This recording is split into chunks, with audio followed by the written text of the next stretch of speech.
اعوذ باللہ من الشیطان الرجیم، بسم اللہ الرحمن الرحیم۔ سورہ الیونس آیت نمبر 21۔ آیت نمبر 21 میں اللہ پاک فرماتے ہیں، پھر ہم لوگوں کو تکلیف پہنچانے کے بعد اپنی رحمت سے اس کا مزہ چکھاتے ہیں،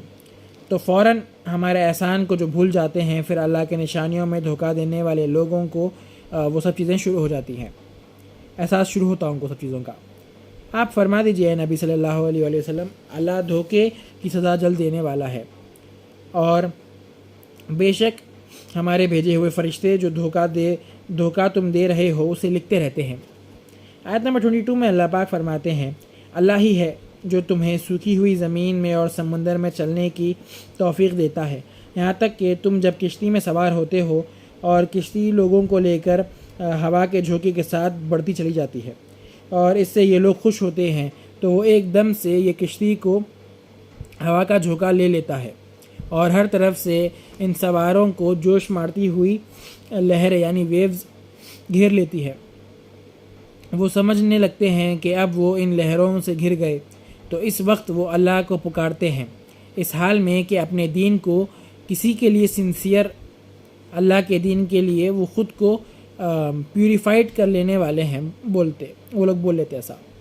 اور اللہ کو پکارتے ہیں اور کہتے ہیں، اے اللہ، اگر تو نے ہمیں اس بلا سے نجات بخشی تو ہم ضرور تیرے شکر گزار رہیں گے۔ وہ لوگ ان لوگوں کے دل میں جو بھی رہن دو سب چیزوں کو جو سپریس کر کے وہ ٹائم پہ وہ لوگ کیا کرتے، اللہ کو مدد کے لیے پکارتے، ایسا دل میں وہ ایک فیلنگ لاتے کہ ہم سنسیئر رہیں گے آپ کی دین کی طرف، ہم کو بچا لیجیے اللہ تعالیٰ، ہم شکر گزار بن جائیں گے، ہم آپ کا شکر ادا کریں گے، اس کے واسطے ہم آپ کی طرف سنسیئر رہیں گے، دین کی طرف سنسیئر رہیں گے، اور ایک دم جو سو ہم لوگ پیوریفائڈ ہو جائیں گے، پوری طرح پیوریفائڈ تھاٹس رکھیں گے اللہ کی طرف، اللہ کے دین کی طرف ہم لوگ ایک دم پیور جائیں گے، بلکہ شکر گزار رہیں گے۔ آیت نمبر 23 میں اللہ پاک فرماتے ہیں، جب اللہ انہیں وہ مشکل سے نکال لیتا ہے وہ فوراً ہی ملک میں پرانے حرکتوں میں آ جاتے ہیں اور ناحق بدمعاشی کرنے لگتے ہیں اور اللہ سے نافرمانی کرتے ہیں۔ لوگوں، بس تمہاری بدمعاشی اور بغاوت کا نقصان تمہاری ان جانوں پر ہوگا، دنیا کی زندگی کا کچھ فائدہ اٹھا لو، آخر میں تمہیں ہماری ہی طرف لوٹ کر آنا ہے، اس وقت ہم تمہیں تمہارے اعمال سے خوب آگاہ کر دیں گے جو تم کرتے تھے۔ آیت نمبر 25 میں اللہ پاک فرماتے ہیں، بس دنیا کی زندگی کی مثال تو ایک پانی کے جیسی ہے، جسے ہم نے آسمان سے اتارا، پھر اس کی وجہ سے زمین میں ہریالی خوب آ گئی، جس میں سے انسان بھی کھاتے ہیں اور جانور بھی کھاتے ہیں، یہاں تک کہ جب زمین نے پوری رونق اللہ نے لے لی اور خوب بیوٹیفیکیشن زمین کی، اور دنیا والوں نے سمجھ لیا کہ اب ہم اس پہ پوری قدرت رکھتے ہیں، تو دفتن اس سے رات اور دن میں ہمارا عذاب آ پہنچا، ہم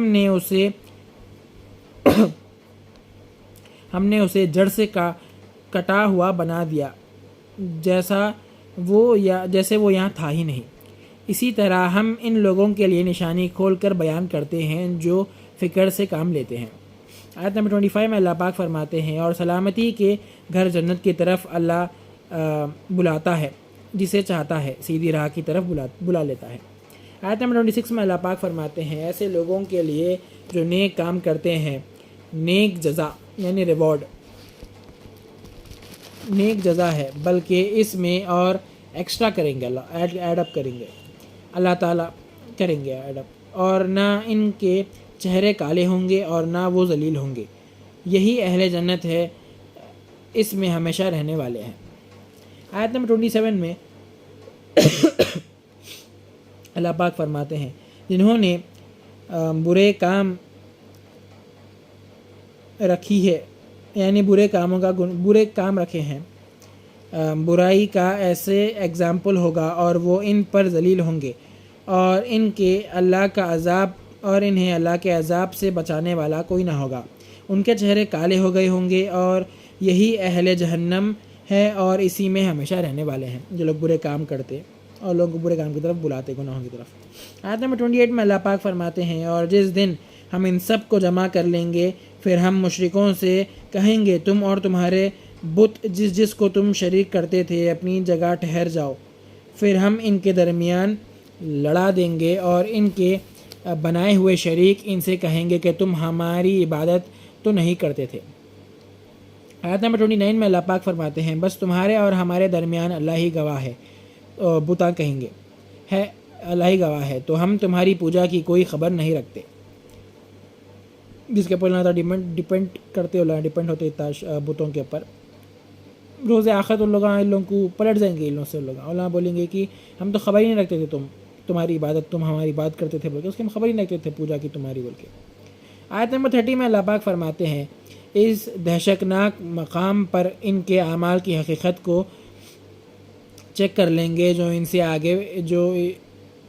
اس نے آگے بھیجا تھا آخرت کے لیے، اور وہ اللہ کی جانب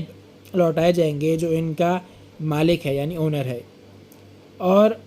وہ جو بہتان اللہ پر لگاتے تھے وہ چلے جائیں گے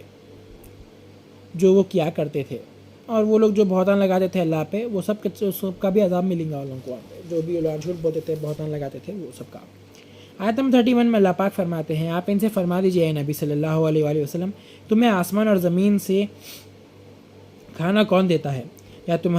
یا تمہارے دیکھنے اور سننے کا مالک کون ہے، اور جاندار کو بے جان سے کون نکالتا ہے، اور جو مر جاتا ہے اس چیز کو زندہ کون کرتا ہے، اور یہ کائنات کا سسٹم کون چلاتا ہے، سو وہ بولیں گے اللہ، فرما دیجئے کہ کیا تم اس سے ڈرتے نہیں۔ آیت نمبر 32 میں اللہ پاک فرماتے ہیں بس یہی عظمت والا قدرت والا اللہ ہی تو ہے، تم سچے رب، تمہارا سچا رب، بس اسی حق کے بعد سوائے گمراہی کے اور کیا ہو سکتا ہے، تو تم کہاں جا رہے ہو، حق تو اللہ ہے، تم کہاں جا رہے ہو۔ آیت نمبر 33 میں اللہ پاک فرماتے ہیں اسی طرح آپ کے رب کا حکم نافرمانوں پر ثابت ہو کر رہا کہ وہ ایمان نہیں لائیں گے۔ آیت نمبر 34 میں اللہ پاک فرماتے ہیں آپ ان سے معلوم کیجئے کہ تمہارے بنائے ہوئے شریکوں میں سے ایسے کوئی ہے جو زندگی کے معلوم ہو جانے کے بعد واپس لوٹ آئے، مر جانے کے بعد وہ لوگ۔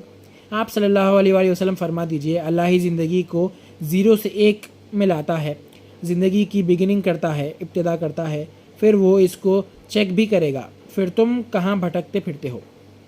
آیت نمبر 35 میں اللہ پاک فرماتے ہیں آپ ان سے معلوم کریے کیا تمہارے بنائے ہوئے بتوں میں سے کوئی ایسا ہے جو حق کی طرف لے جا سکے، آپ فرما دیجئے اللہ ہی دین حق کی ہدایت فرماتا ہے،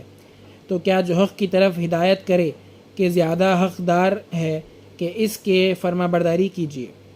یا جس کو خود ہی سیدھا راستہ نہیں ملتا بلکہ اس کو راستہ دکھایا جائے، یعنی ایک جگہ سے اٹھا کر دوسری جگہ لے جایا جائے،